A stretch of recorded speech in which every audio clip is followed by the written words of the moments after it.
dreamt of spending every springtime in Paris, sitting on the lawn of the Sorbonne with my tattered leather notebook, writing about the things I'd loved or had yet to love. Writing about anything that aroused passion in my beautiful, youthful body. I dreamt of young lovers walking hand in hand along the Seine, free, excited, and happy. Most of all, happy. I can almost smell the blooming flowers and the people who haven't bathed in days because their customs are so different from ours. But that would be okay, because it would be Paris in springtime, and I would be free. Then I met that son of a bitch, and with him went everything I knew to be me, that defined me, that was me.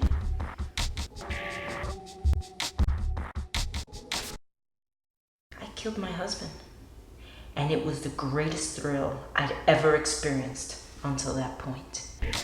I guess that says a whole lot about him, and a lot about the sheltered life I'd led. So desperate was I for love that I let it take over my entire life. I drowned in it with nothing to grasp onto as I slipped further into darkness.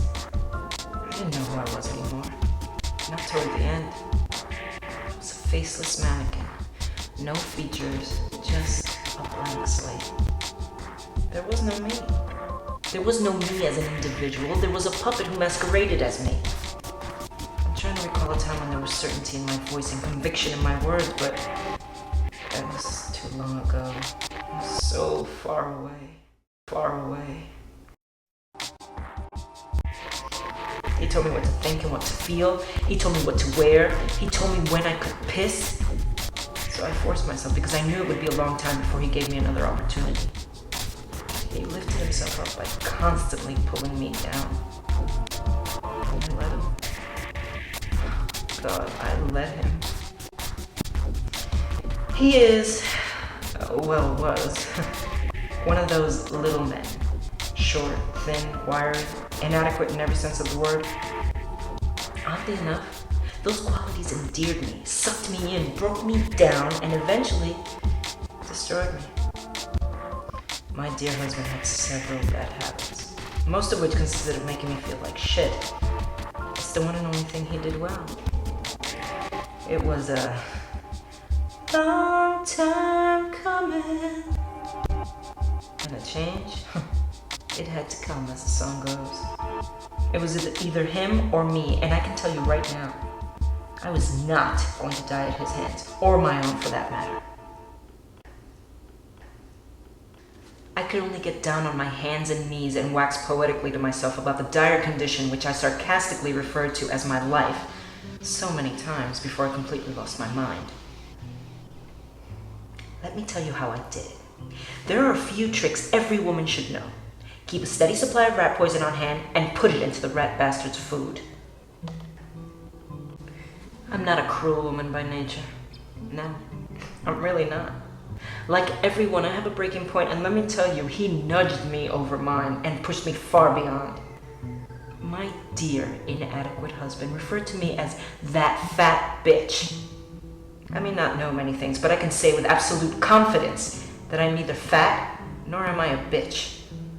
A fat bitch would have crushed his little skinny ass long before I poisoned him.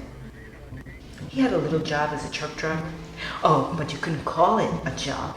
Not in front of him, anyway. To him, it was a position. He held this same position for all 6 years that we were married.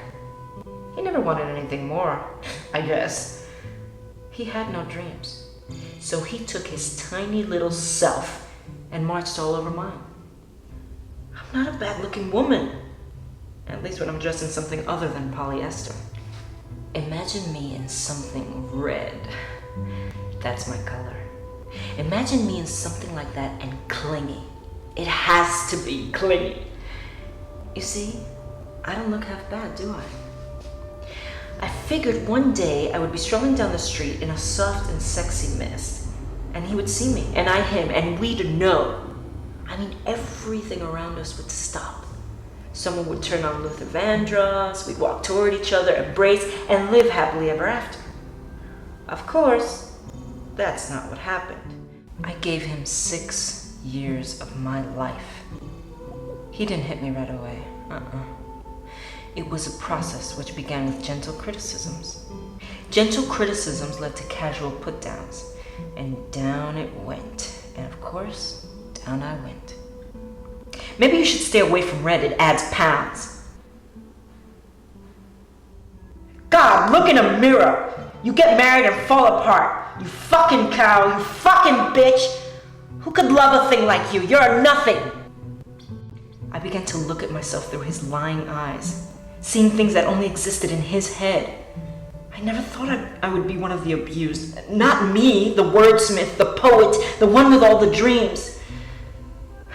But eyes, they in and of themselves are magnifying glasses. Funhouse tricksters that toy with the mind. I am a cynical person by nature. It is only with words that I can see possibility, and God, they are endless. But my husband, his name was Ronald, he saw no possibility in me. He was a miserable person needing the world around him to reflect the way he felt about himself. As I began to lose my strength, my independence, and my identity, I started feeling lost. You see, I had a map of my future, but I was derailed. He told me I wrote like shit. So I started sneaking and writing in the bathroom. Then he found my journals. There were more than 10, I'm sure of it. He held them high above his head, which was about 5 feet 6 inches off the ground, and he told me my hobby was shit. Hobby. And he took my shit out into our backyard, and he doused my shit with unleaded gasoline. He threw a match on top of my shit and laughed as my life went up in flames. And then she died.